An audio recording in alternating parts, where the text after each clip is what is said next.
And now, the show that bridges the gap between faith and business. Welcome to Bottom Line Faith. On today's show, Jim Bob McAllister, president and co-founder of Key Systems Consulting. So because you're going into difficulty, because you're having difficulty, because God seems far away, that doesn't mean you're in the wrong place. It means that you need to run to Him. It means that you need to be looking for things to be thankful for. In that situation, your pride really has to die. Hello, everyone. This is Ray Hilbert, and I am your host here at Bottom Line Faith. I am excited to be back. I called this city kind of my home away from home. If you're a regular listener at Bottom Line Faith, God has really opened up some amazing doors and some amazing conversations here in the city of Birmingham, Alabama. So I am here today, and I am speaking with Jim Bob McAllister. Now, that is a Southern boy name. I love it. I love it. Jim Bob McAllister, who is the president and co-founder at Key Systems Consulting. Jim Bob, welcome to Bottom Line Faith. Thank you. And, you say that's a Southern name, but I have to tell you that growing up in Tennessee and then going to college in Alabama, I still get sideways looks whenever I say my name is Jim Bob. So typically the response is Jim, and I have to say, well, there's a Bob on there too. But, some people are uncomfortable saying both, even now, or I should say even then. So it's JB, for all you future people that I'm going to meet. If you don't want to say Jim Bob, just call me JB. I'm going to call you Jim Bob. Yeah, that works. Because that's what my mama calls me. There you go. I'm feeling real at home here in the South with Jim Bob today. So in preparation for this conversation, I've learned a little bit about your background and so forth. So would you be kind enough to first give us a framework, Jim Bob, of your company, and really you call it KeySys, right? Yes. And so help us understand KeySys, what you do. Later on, we're going to learn how it got started and the entrepreneurial journey, but just give us a snapshot of the company. Sure. Right now, KeySys is 25 co-workers who mainly focus on writing custom software applications, business analytics, dashboards, key performance indicators, data visualizations, custom workflows, things like that for medium to enterprise size business. So if you have a database or an application or a software system that isn't playing well with others, we can typically integrate those things and give you one kind of seamless experience where your data is where you need it, where you can, make decisions based on data, things like that. So really kind of any custom software solution you might need, medium to enterprise business, we would take a look at that. Okay. And so, of course, without naming names or whatever, but maybe give us an example of a solution, a problem that a client's had, and a solution that you brought to the table and the difference it's made for their business. Sure. So we run into this quite a bit where businesses over the years capture data based on sales, or they capture data on how efficient they're operating. So there's data about all lines of business that a company may have.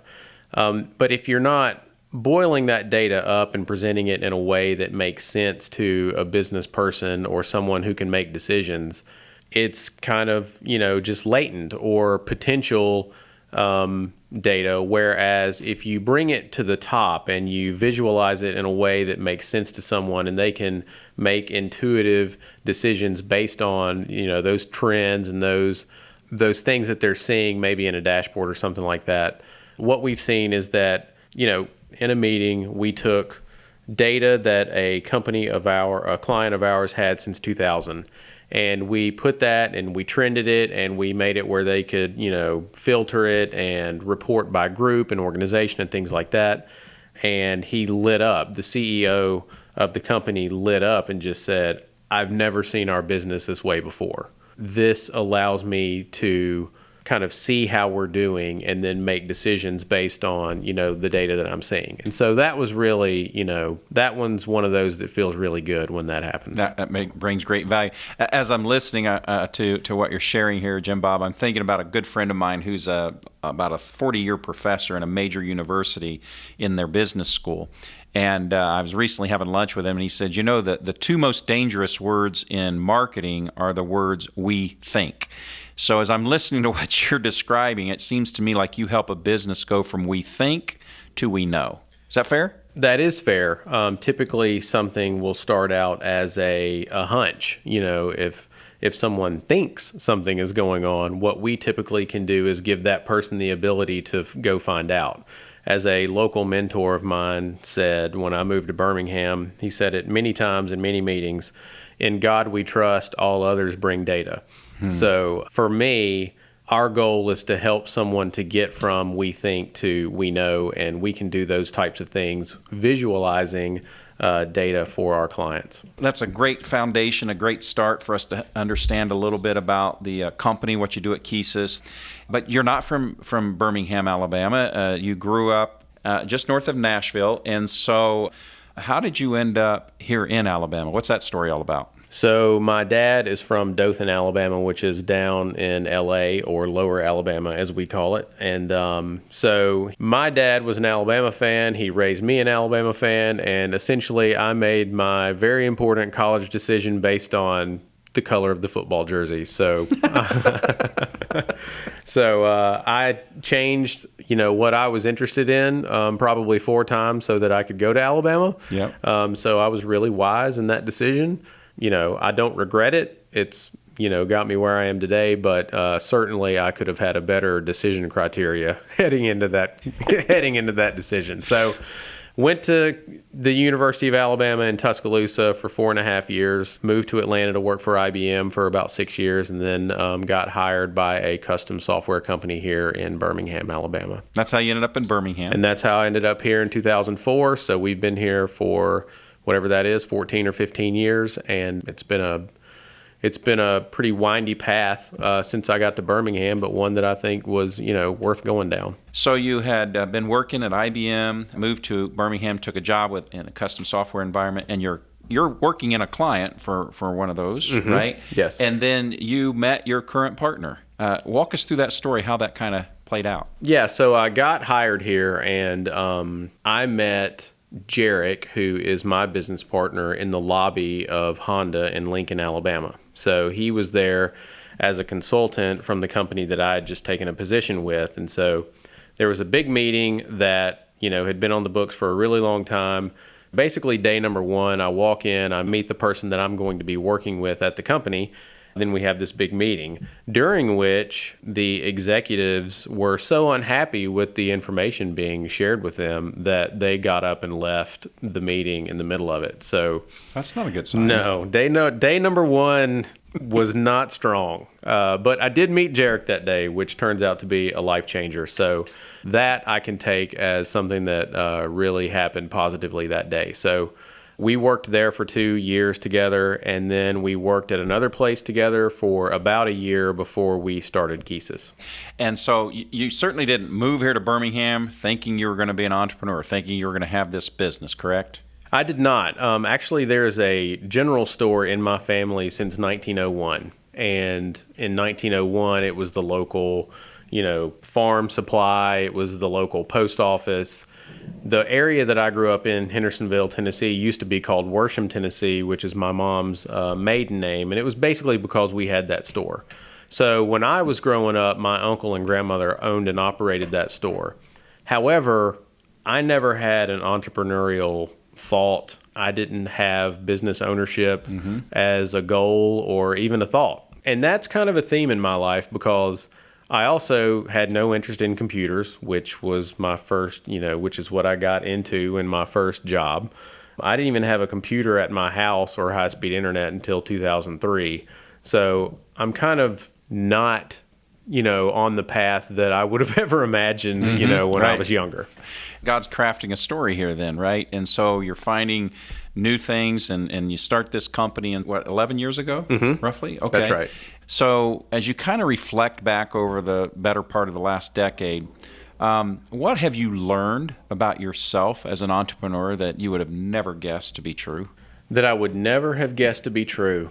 I learned that it's very difficult to kind of reconcile operating a business and making decisions based on what God would want, based on putting others first, than it would have seemed. It's easy to say, I'm a Christian and I have a business, and, but if you're not careful, earthly business wisdom is something that can grow inside of you and inside of your company that, you may not even know it for a really long time. And so it's very easy to kind of compromise your faith in favor of going with earthly business wisdom that might be repeated over and over and over again, that seems like at the point it gets repeated so much that it's truth. And so,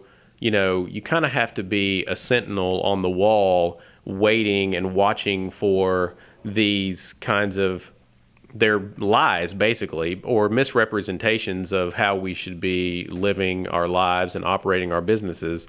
They're lies. I call them that because they appear to be truth, but in fact, it's basically just some earth-based, flesh-based, something that's called wisdom or, something like that ends up, if unchecked, it can grow and then kind of separate you from God and what God wants you to be doing. I want to drill in on it a little bit. Earlier in the conversation, and I really like this statement, this quote. He says, you kind of had learned this from one of your mentors, is that in God we trust, for all others bring data, right? So being in the business that you're in, you're around data-driven solutions, helping people make fact-based decisions. Right. How does that jive? How does that reconcile with trying to be a Christ follower, where the essence of being a Christ follower is faith? It says in Hebrews 11 that faith is the evidence of things not yet seen, right? So as a follower of Christ in business, how do you jive that, living in a data-driven world and yet trying to live on faith? Does that make sense, what I'm asking?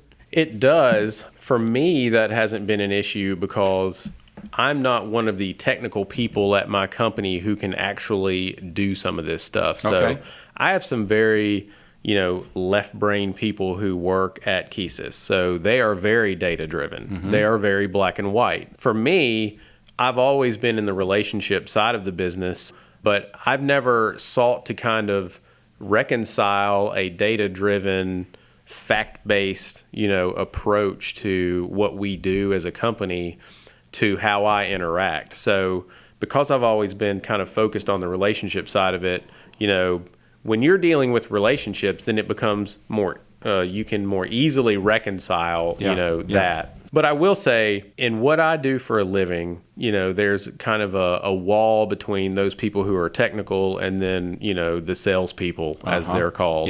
Yep. And so that becomes more difficult, I think, to reconcile. There's a we-they mindset, right? There is a we-they. Technical people typically, think that salespeople are just out there, wild, wild west, right, making commitments on their behalves and then, coming back and just laying it on them and saying, here's what you have to do and here's the time you have to do it and sorry if you don't like it. Yeah. Too late, So we try to avoid that as much as possible. Because that is not good for relationships. But I think that is a more difficult thing, I guess, to reconcile is. It really is, and it's a tension. And anyone who's listened to this conversation as an entrepreneur, someone who started a business or leading a business, they certainly understand faith and that tension because they're constantly living in faith about where's our next opportunity going to come from, where's our next client, how am I going to meet payroll? I mean, all of these are real issues of faith that we wrestle with as followers of Christ, and it gives God a chance to manifest himself. I think that's true for you, right? It is true for me. So, recently in one of the Tuesday morning men's groups that I do, someone described themselves as having a wolf at the door mentality for their whole career. And they were saying that as kind of a almost like a positive thing, like, hey, that's what drives me to do the things that I do on a daily basis because I have a wolf at the door mentality. I don't know where my next sale is going to come from. I don't, nothing's guaranteed. So I would challenge that and say a wolf at the door mentality is a fear-based mentality. The Lord doesn't say anywhere in the Word that we should have a wolf at the door mentality and operate out of fear.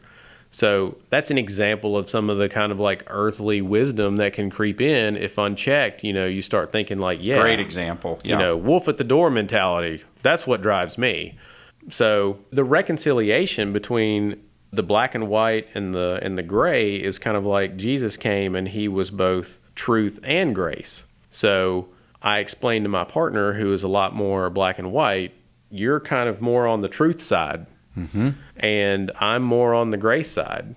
And thank goodness, we're 50-50 owners in this company, because you're gonna demand truth, and I'm going to be seeking, and giving grace. And so somewhere in the middle, that combination, which Jesus was the perfect combination of those two things, is where we should be. I really find that very interesting. I was talking recently with a fellow, another business, a Christ follower in business, and we were having this conversation. The difference between a critical eye and a critical spirit. In the conversation, I use this very simple analogy. We're looking at a brochure.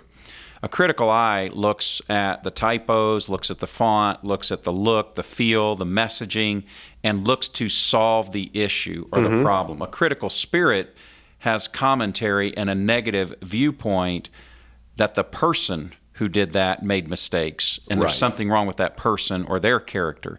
Is that hitting the mark at all with some of the things you work through as a believer? This morning. So we're dealing with an issue like this yesterday afternoon and into this morning, where, as you said, and I think you say it well, a critical eye sees issues on the paper. A critical eye sees issues in the code.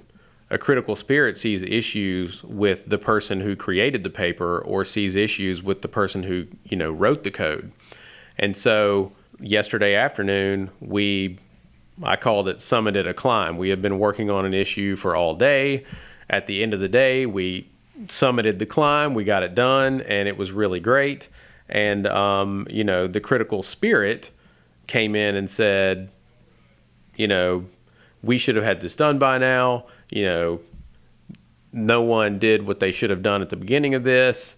And then in this morning, it kind of carried on. So I have a current issue that needs to be addressed that has to do with having a critical eye, which is constructive and productive, versus having a critical spirit, which is destructive and, not productive. Who knows? Maybe part of the reason God brought our conversation together is now you have some language around. Totally agree. I mean, I'm really focusing hard right now to remember this. That's fantastic. Jim Bob, if someone wants to learn about the company, learn more about you and what you guys are doing, how can they find you? Keysys, KEYSYS.io. Keysys.io. Fantastic.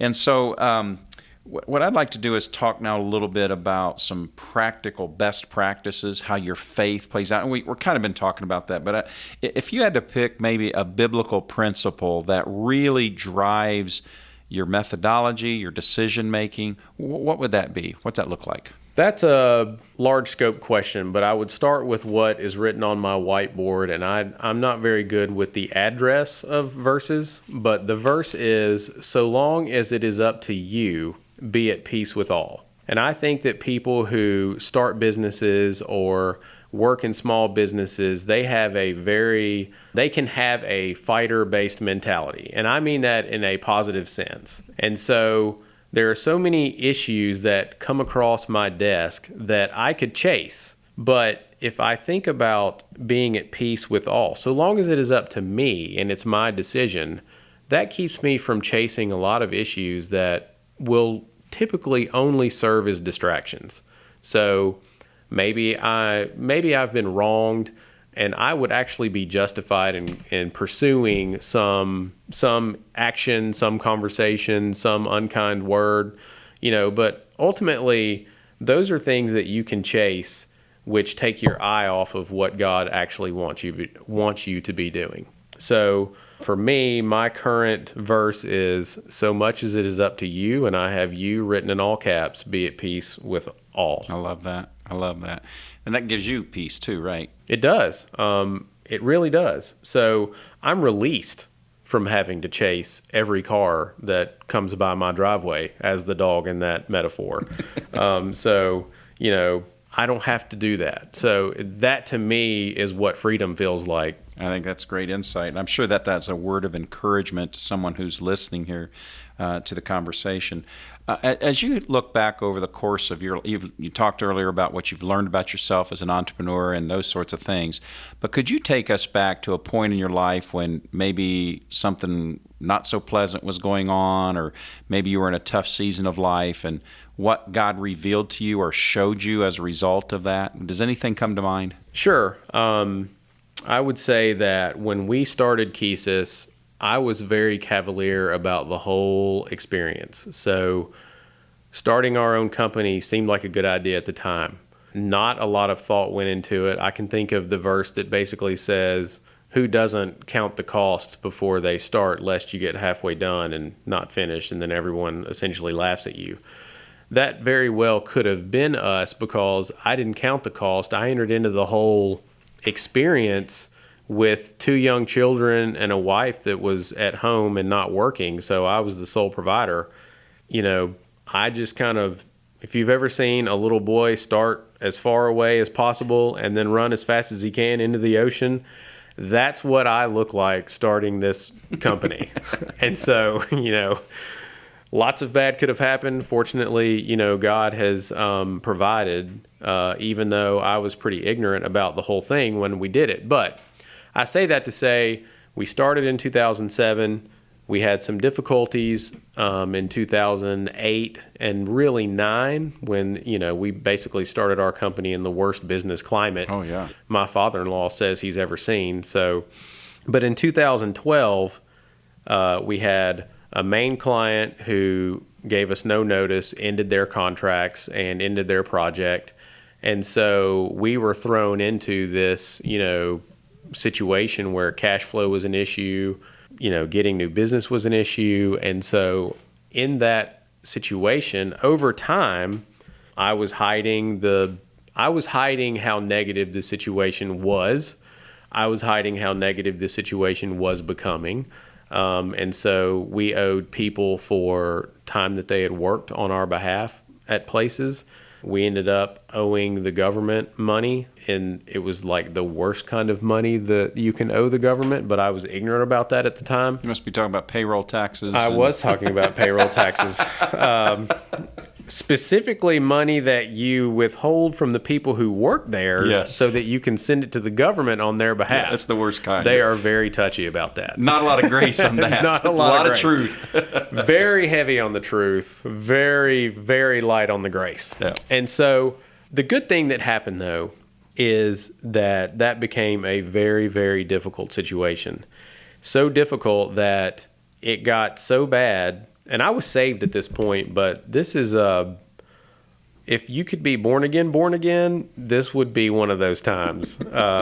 So you're needing deliverance, not just born again. Yeah, deliverance. I don't know what happened. I was born again, and then I molted, or something significant happened in this situation.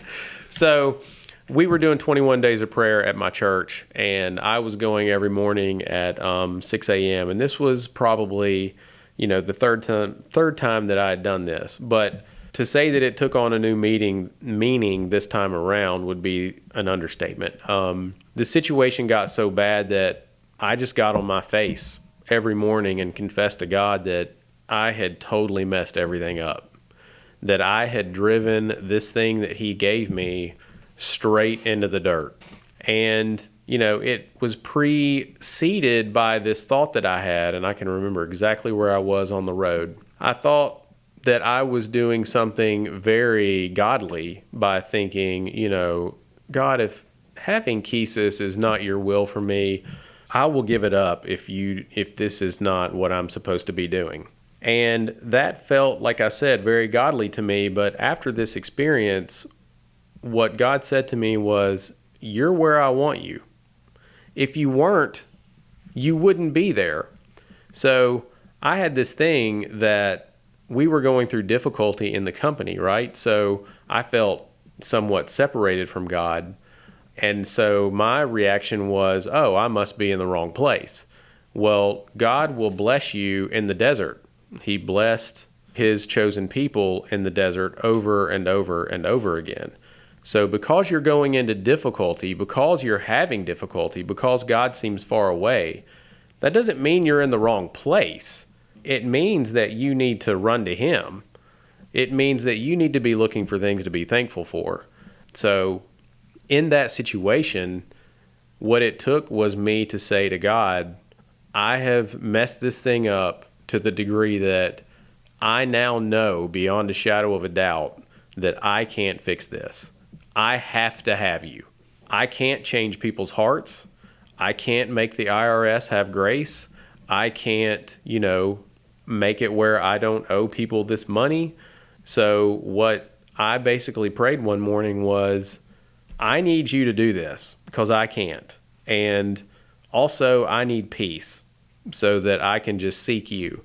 So if you're not going to take my hand off the hot burner, then just make it where I can't feel it. It doesn't matter to me. So at the time, taking my hand off the burner meant he's not going to deliver me from this situation. Like, nothing's magically going to happen where the IRS is like, you don't owe that money anymore. Mm-hmm. I still had to go through what I had to go through, but what he gave me was peace so that I could seek him first and let him add all the other things to me and let him take care of the IRS extending a deadline, which they did a few times completely inexplicably and counter to their nature.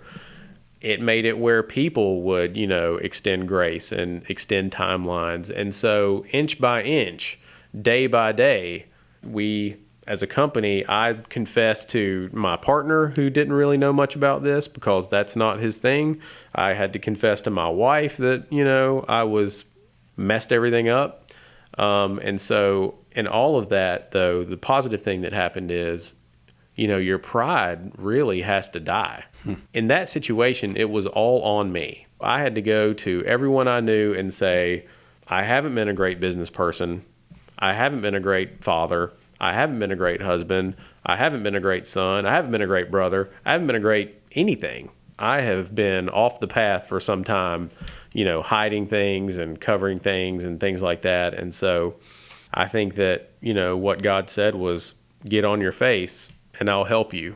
But continue on the road that you're on and try to fix this yourself. You won't have any blessing.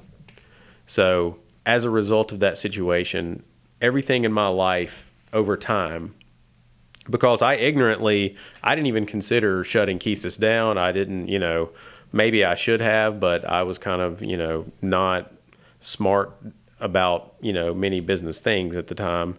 When I was delivered and when we kind of made it out, I pointed out to my wife that everything that matters to me got better as a result of that very negative situation. My faith was stronger. My confidence in the Lord was stronger. I trusted in him more. I relied on him more. I took my comfort from him. I got my peace from him. My communication with my wife is way better. I am typically a very, very open book for fear of, going back into a situation where I'm prideful or try to, cover things up. My relationships with my friends are better. I'm more authentic. Like, anything that you want to say outside of financial standing was improved by going through that process. And that is absolutely, I don't want to say a happy story necessarily, but it's a powerful one and it's a true one. And I'm really encouraged by that.